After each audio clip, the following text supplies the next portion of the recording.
Bismillahirrahmanirrahim. Assalamu alaikum. Welcome back to my channel Optometry in My Pocket. This is Furious Flower and today we are going to study about magnification. What is magnification? चीज़ों को बड़ा करके दिखाना और किन patients को चीज़ें बड़ी करके दिखाई जाती हैं? लो विजन के पेशेंट्स को ड्यूरिंग देयर रिहेबिलिटेशन। तो हमारे पास ये बहुत छोटा सा मज़े का टॉपिक है।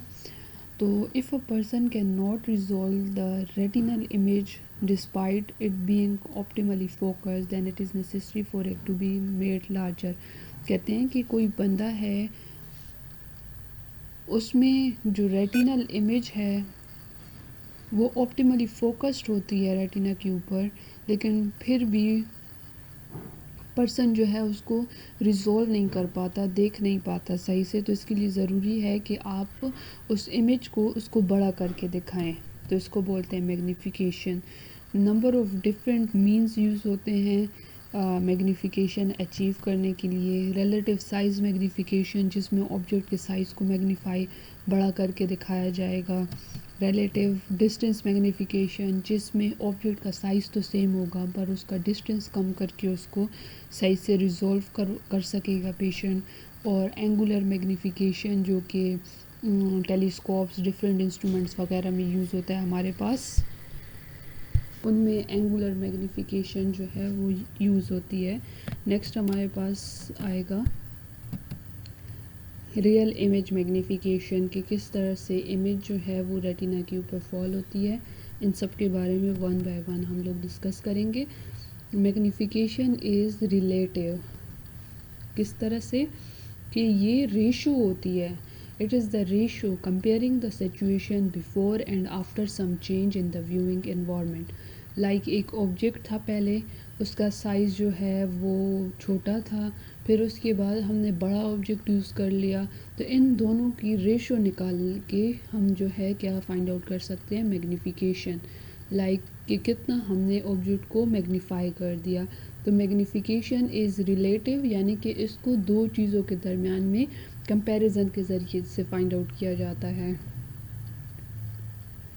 मैग्निफिकेशन का ये मतलब नहीं है कि आप जो है वो इस तरह से कर दें ऑब्जेक्ट को कि वो आपको क्लियर दिखाई दे। No, it's not about the clearance of the object but it is simply about making them bigger. Magnification में जस्ट ऑब्जेक्ट्स को बड़ा करके दिखाना होता है। इसका जो एम होता है, इसका जो मकसद होता है वो ये होता है कि ऑब्जेक्ट को बड़ा करके दिखाया जाए, ना कि क्लियर करके दिखाया जाए। हमारे पास फिर आ जाता है मैग्निफिकेशन का जो सिंपल फार्मूला है कि न्यू रेटिनल इमेज साइज़ और ओल्ड रेटिनल इमेज साइज़। तो ये मैग्निफिकेशन का क्या है, फार्मूला है। नेक्स्ट हमारे पास आ गया अनमैग्नीफाइड ऑब्जेक्ट। लाइक ये एक ऑब्जेक्ट है जिसकी हाइट h1 है, ये हमारे पास नोडल पॉइंट से पास होके एक एंगल बना के जा रही है और रेटिना के ऊपर इमेज बना रही है। तो ये अनमैग्नीफाइड ऑब्जेक्ट की अनमैग्नीफाइड इमेज जो है रेटिना के ऊपर बनी है और इस ऑब्जेक्ट का जो डिस्टेंस है वो आई से है d1। ओके हो गया। और एन ई क्या है, ये नोडल पॉइंट है आई का, जो कि लेंस में मौजूद होता है। Posterior surface of the lens या middle surface of the lens को कहते हैं। इस तरह से था। अब क्या हो गया, अब हमने ऑब्जेक्ट के साइज़ को इंक्रीज़ कर दिया, बड़ा कर दिया, तो हमारे पास ऑब्जेक्ट की जो इमेज है वो भी बड़ी बनेगी। तो ये हमारे पास ओल्ड सिनेरियो है, ये न्यू सिनेरियो है। लाइक पहले इस तरह से इमेज, ऑब्जेक्ट छोटा था तो छोटी इमेज बन रही थी, लेकिन हमें तो बड़ी इमेज दिखानी है ताकि लो विज़न के पेशेंट्स को प्रॉब्लम ना हो। वो रिहेबिलिटेशन वगैरह में उनके लिए हम मैग्नीफायर्स यूज़ करते हैं या फिर कुछ ऐसे ऑब्जेक्ट्स यूज़ करते हैं कि जिनका साइज़ बड़ा हो ताकि उनको देखने में आसानी हो। क्लियर तो उनको नहीं दिखाई देगा बट उनको परसेप्शन होगी कि लाइक ये चीज़ यहाँ पर मौजूद है, यहाँ पर पड़ी हुई है। तो ये हाइट इंक्रीज़ कर दी। तो ये कौन सी मैग्नीफिकेशन है, क्या आप लोग बता सकते हैं? ये रिलेटिव साइज़ मैग्नीफिकेशन है, क्योंकि हमने जस्ट ऑब्जेक्ट के साइज़ को इंक्रीज़ करके मैग्नीफाइड इमेज बना दी रेटिना के ऊपर पेशेंट के आई में। अभी उसी रिलेटिव साइज़ मैग्नीफिकेशन का फॉर्मूला जो है यहाँ पर फॉर्मुलेट करेंगे। इन सब चीज़ों की ज़रूरत नहीं है। ये देखिए, मैग्नीफिकेशन इज़ इक्वल टू ये जो एंगल थीटा ओवर थीटा, ये एक ऑब्जेक्ट का एंगल और एक इमेज का एंगल नोडल पॉइंट से बताया गया है। यहाँ पर बैक जाके देख लें कि ये जो थीटा है ये ऑब्जेक्ट का एंगल जो है, जो ऑब्जेक्ट एंगल बना रहा है नोडल पॉइंट ऑफ द आई के साथ, उसको बयान कर रहा है।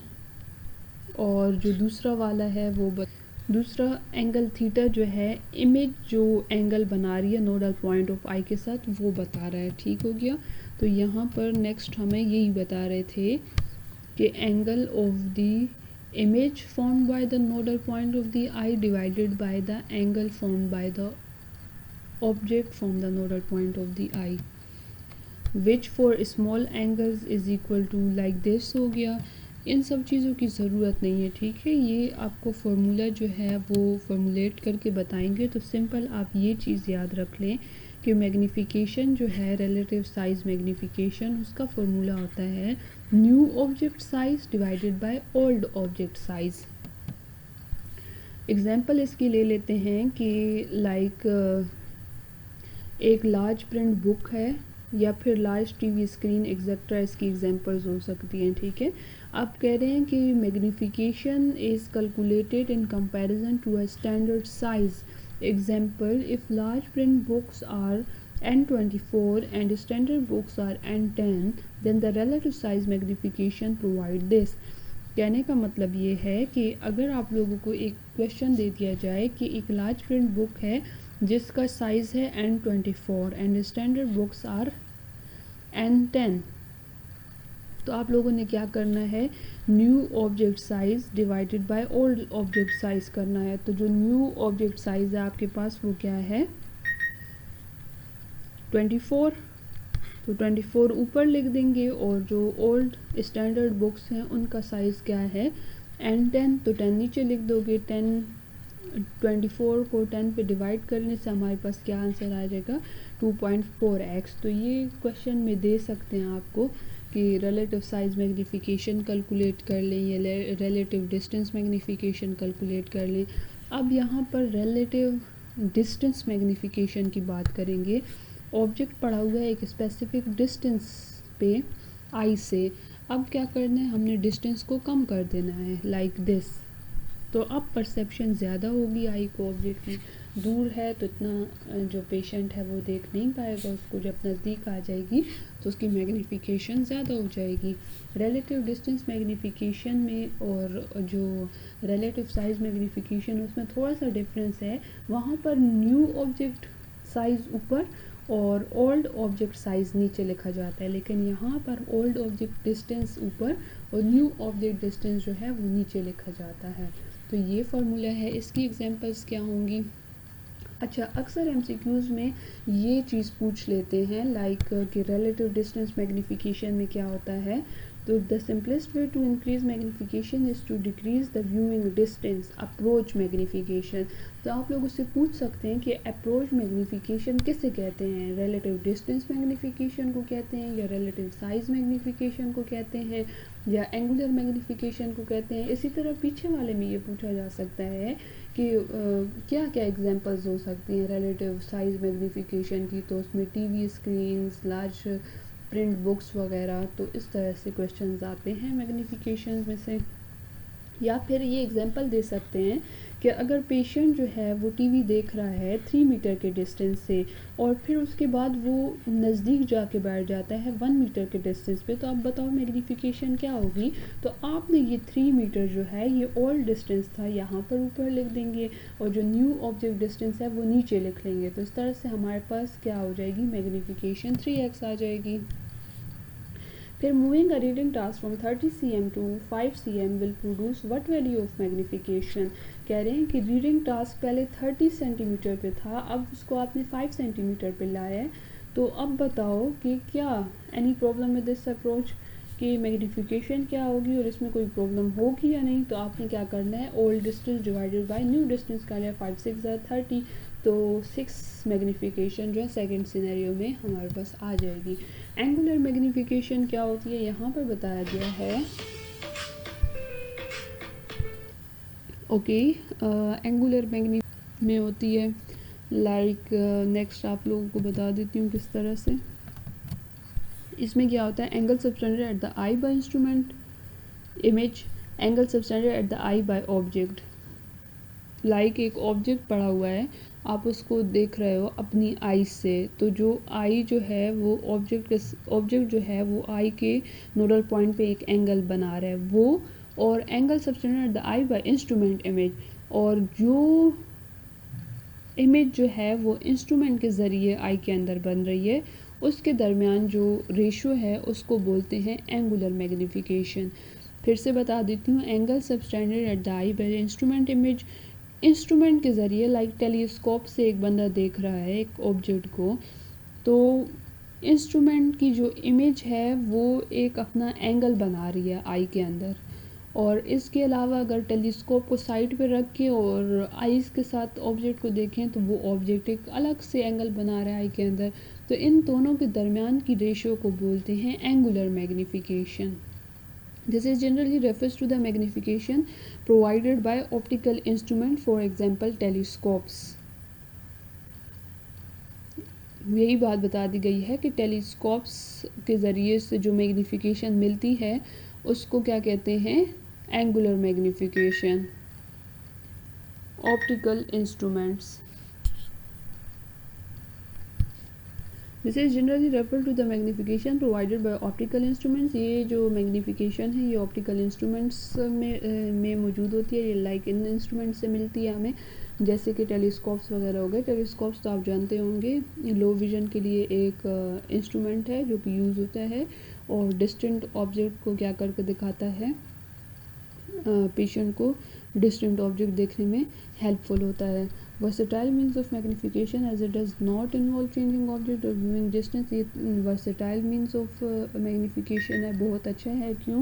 क्योंकि ये या तो ना तो ऑब्जेक्ट के साइज़ को इंक्रीज़ किया जाता है इसमें, और ना ही डिस्टेंस को चेंज किया जाता है, बल्कि अपनी जगह पे मौजूद रह के सेम साइज़ के ऑब्जेक्ट को बग़ैर डिस्टेंस को छेड़े आप एक मैग्नीफाइड इमेज देख सकते हैं टेलीस्कोप के ज़रिए दूर पड़ी हुई चीज़ की। और ये भी एग्जांपल में पेपर में आ सकता है कि एंगुलर मैग्नीफिकेशन किस से मिलती है हमें, तो टेलीस्कोप्स वगैरह से एंगुलर मैग्नीफिकेशन मिलती है। रियल इमेज और ट्रांसवर्स मैग्नीफिकेशन की यहाँ पर इमेज बताई गई है कि किस तरह से होता है। इसका फॉर्मूला है magnification equal to size of the real image और साइज़ ऑफ द ऑब्जेक्ट। जो इमेज बन रही है रेटिना पे उसका साइज़ और जो ऑब्जेक्ट का साइज़ है वो, like this is a typical of the situation used with the CCTV। जो हमारे पास CCTV कैमराज ऑफिस के बाहर और बाज़ारों में या फिर घर के बाहर लोग यूज़ करते हैं, या फिर कॉलेज में लगे हुए होते हैं, उनकी बात कर रहे हैं। Where a magnified image of the object is created on a TV screen. इसमें CCTV में क्या होता है कि TV स्क्रीन पे हमें मैग्नीफाइड इमेज दिखाई देती है। This real image is created in approximately the same location as the object. Magnify image दिखाई देती है लेकिन उसकी लोकेशन जो है वो चेंज नहीं होती, ऑब्जेक्ट उसी जगह पे दिखाई दे रहा होता है जहाँ पर वो मौजूद होता है। तो ये भी एग्जांपल में पूछ सकते हैं कि CCTV डिवाइसेस में कौन सी किस्म की मैग्नीफिकेशन होती है, तो उसमें ट्रांसवर्स मैग्नीफिकेशन या रियल इमेज मैग्नीफिकेशन होती है। नेक्स्ट हमारे पास क्या है, दिखाई नहीं दे रहा, कंबाइनिंग मैग्नीफिकेशन। लाइक सारी मैग्नीफिकेशंस को अगर कंबाइन कर लें तो फिर क्या सिचुएशन आएगी। ओके, इसको देख लेते हैं। इसमें क्या है कि डिफरेंट टाइप्स की जो मैग्नीफिकेशन है वो एक दूसरे के साथ कंजक्शन में यूज़ कर सकते हैं हम। लाइक टोटल मैग्नीफिकेशन जो है वो दो वैल्यूज़ का प्रोडक्ट होता है। किस तरह से, फॉर एग्ज़ाम्पल अगर आप रिलेटिव साइज़ मैग्नीफिकेशन ले रहे हैं या फिर रिलेटिव डिस्टेंस मैग्नीफिकेशन ले रहे हैं, आपने ऑब्जेक्ट के साइज़ को भी ज़्यादा कर दिया और जो डिस्टेंस है वो भी कम कर दिया, तो आपको ज़्यादा मैग्नीफाइड इमेज मिलेगी। तो वो मैग्नीफिकेशन हम किस तरह से फाइंड आउट करेंगे कि रिलेटिव साइज़ मैग्नीफिकेशन की जो वैल्यू आई है और जो रिलेटिव डिस्टेंस मैग्नीफिकेशन की जो वैल्यू आई है, उन दोनों को मल्टीप्लाई कर लेना है। प्रोडक्ट कहते हैं मल्टीप्लिकेशन को। तो जो रिज़ल्ट आएगा, जो प्रोडक्ट आएगा, वही हमें मैग्नीफिकेशन की एक्चुअल वैल्यू देगा। एक पेशेंट है, वो N12 का रीडिंग डिस्टेंस है उसका, रीडिंग डिस्टेंस उसका 40 सेंटीमीटर है और जो साइज़ है पेपर का वो N12 है, ठीक है। They now use large print books M24 at 30 cm। लेकिन अब वो क्या कर रहा है, उसने डिस्टेंस भी कम कर लिया 30 सेंटीमीटर और जो रीडिंग का जो प्रिंट साइज़ है पेपर का वो भी इंक्रीज़ कर दिया, M24 कर लिया। तो अब आपको चाहिए कि आप रिलेटिव साइज़ मैग्नीफिकेशन को सेपरेटली कैलकुलेट करें और जो दूसरी रिलेटिव डिस्टेंस मैग्नीफिकेशन है उसको सेपरेटली करें। यहाँ पर तो आपको मैंने बताया था कि डिस्टेंस में ऊपर नोमिनेटर में लिखेंगे आप लोग ओल्ड डिस्टेंस और डिनोमिनेटर में क्या लिखेंगे, न्यू डिस्टेंस। लेकिन जो साइज़ वाला है उसमें क्या करना होता है, ऊपर न्यू डिस्टेंस लिखना होता है और नीचे जो है वो ओल्ड डिस्टेंस ओल्ड साइज़ लिखना होता है। ओके, तो इन दोनों को सेपरेटली कैलकुलेट करके और उनको मल्टीप्लाई करके जो आंसर आएगा वो आपको टोटल मैग्नीफिकेशन देगा। किस तरह से, आगे देखते हैं। रिलेटिव साइज़ मैग्नीफिकेशन में जैसे मैंने आप लोगों को बताया, न्यू जो साइज़ होगा वो ऊपर लिख के और जो ओल्ड साइज़ है वो नीचे लिखेंगे, क्योंकि फार्मूला में हमें गिवन था कि new size divide by old size होता है। तो इससे हमारे पास मैग्नीफिकेशन आ गई 2x। लेकिन डिस्टेंस मैग्नीफिकेशन में हम लोग पहले ओल्ड साइज़ लिखते हैं और न्यू साइज़ लिखते हैं। लाइक ओल्ड न्यू साइज़ क्या है हमारे पास 40 cm है और ओल्ड साइज़ क्या है, ओल्ड साइज़ हमारे पास 40 cm है और 40 cm जो है वो हमारे पास ओल्ड डिस्टेंस है और 30 cm जो है वो न्यू डिस्टेंस है। तो इनको डिवाइड कर लेंगे तो हमारे पास आंसर आ जाएगा 1.33x। जो 40 सेंटीमीटर था वो हमारे पास ओल्ड डिस्टेंस था, वो हमने ऊपर लिख लिया क्योंकि फार्मूला में ओल्ड डिस्टेंस ऊपर और न्यू डिस्टेंस नीचे लिखा जाता है। तो इन दोनों में ये सिर्फ फ़र्क है। तो ये आप लोगों ने मस्ट याद रखना है, क्योंकि अगर ये MCQs में आ गया और आप लोगों ने गलत कर लिया तो 0 मार्क्स आ जाएंगे। फिर हमारे पास टोटल मैग्नीफिकेशन अब कैसे होगी, 2x को मल्टीप्लाई कर लें 1.33 के साथ और आपके पास टोटल मैग्नीफिकेशन आ जाएगी 2.66। तो ये कॉम्बाइनिंग मैग्नीफिकेशन थी। प्रिस्क्राइबिंग मैग्नीफिकेशन किस तरह से हम प्रिस्क्राइब करते हैं, कहते हैं कि जो लो विजन पेशेंट्स हैं उनकी सबसे पहले ऑप्टिमल रिफ्रैक्शन आप लोगों ने करनी है और वो करने के बाद ये ज़रूरी नहीं है कि वो सफिशिएंट है। लाइक आपने सिर्फ लो विजन पेशेंट्स की रिफ्रैक्शन ही नहीं करनी, सिर्फ वो उसके लिए काफ़ी नहीं होता। उसके लिए आपने करना है कि आपने क्या करना है, to improve their vision to required levels for a particular task. आपने उसकी रिफ्रैक्शन करनी है इस तरह से कि आप उसको पार्टिकुलर टास्क के लिए जो रिक्वायरमेंट है विजन की वो इम्प्रूव करवा सकें। Therefore some value of magnification is required. तो लो विजन पेशेंट्स में ये होता है कि उनकी विजन को तो हम क्लियर नहीं कर सकते बट उनकी जो रिहेबिलिटेशन है वो करवा सकते हैं, ताकि जो साइज़ वगैरह है उसको इंक्रीज़ करके, डिस्टेंस वगैरह डिक्रीज़ करके या फिर कोई डिवाइसेस वगैरह उनको दे देते हैं, प्रिस्क्राइब कर लेते हैं, ताकि उनका जो प्रॉब्लम है वो सॉर्ट आउट हो जाए और जो टास्क उन्होंने करने हैं वो ईजिली कर लें comfortably. How in practice can the optometrist obtain an appropriate value for magnification. कैसे ऑप्टोमेट्रिस्ट ऑब्टेन करेंगे मैग्नीफिकेशन की अप्रोप्रिएट वैल्यू, तो उसके लिए डिफरेंट स्टेप्स और डिफरेंट प्रोसीजर्स हैं। लाइक पहले आइडेंटिफाई करें स्पेसिफिक टास्क। लाइक एक लो विजन पेशेंट है तो आप देखिए कि उसकी रिक्वायरमेंट्स क्या हैं, उसकी जो टास्क हैं वो किस किस्म के हैं। वो कोई ऑक्यूपेशनल बंदा है, कोई ऑक्यूपेशन करता है या फिर स्टडी करने वाला कोई स्टूडेंट है या फिर फारिग बैठने वाला इंसान है। तो उस मुताबिक से आप उसको डिफरेंट डिवाइसेस और डिफरेंट जो रिहेबिलिटेशन प्रोसीजर्स हैं वो दे सकते हैं। And predict the amount of magnification needed, और ये भी प्रिडिक्ट करना है कि उसको कितनी अमाउंट मैग्नीफिकेशन चाहिए। लाइक एक बंदा है वो स्टडी करता है तो उसको तो इतनी ज़्यादा मैग्नीफिकेशन नहीं चाहिए होगी, क्योंकि रीडिंग के लिए तो डिस्टेंस कम होता है already.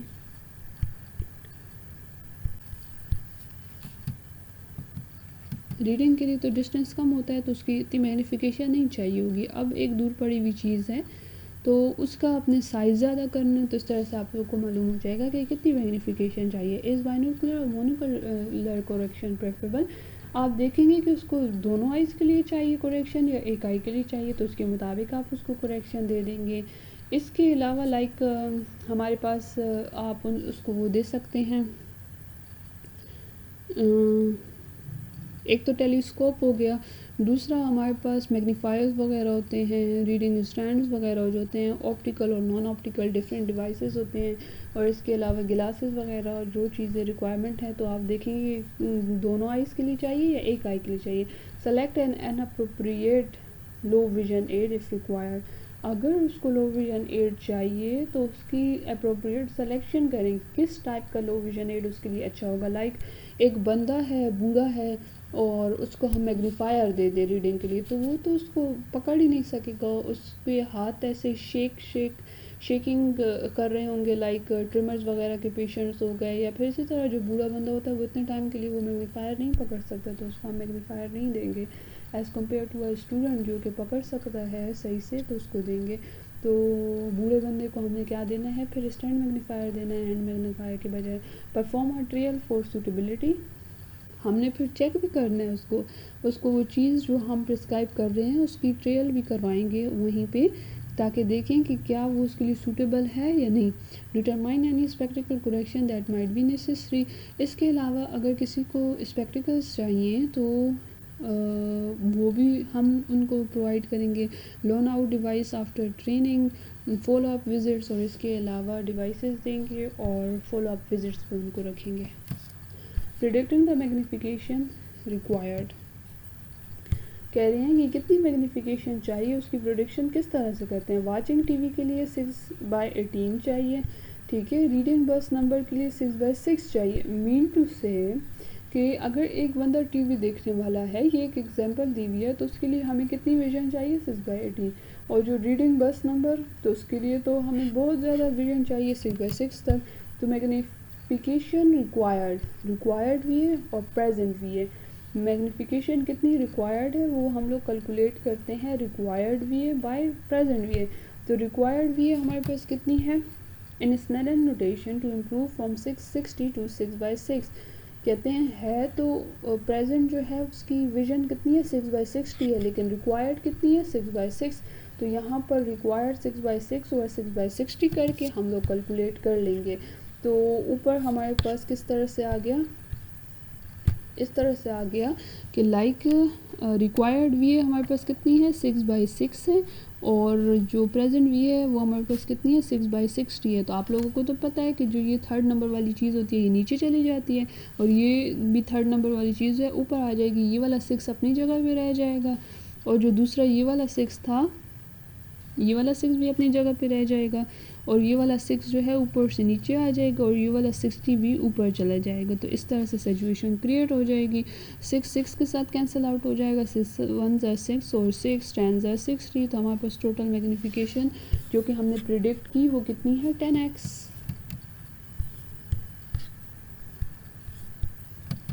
Okay, that was all about magnification. Hope so आप सबको समझ आ गई होगी। अगर समझ आ गई हो तो like, subscribe and share my video with your all friend. Next video के लिए वेट करें, और तब तक के लिए फ़ी अमान अल्लाह।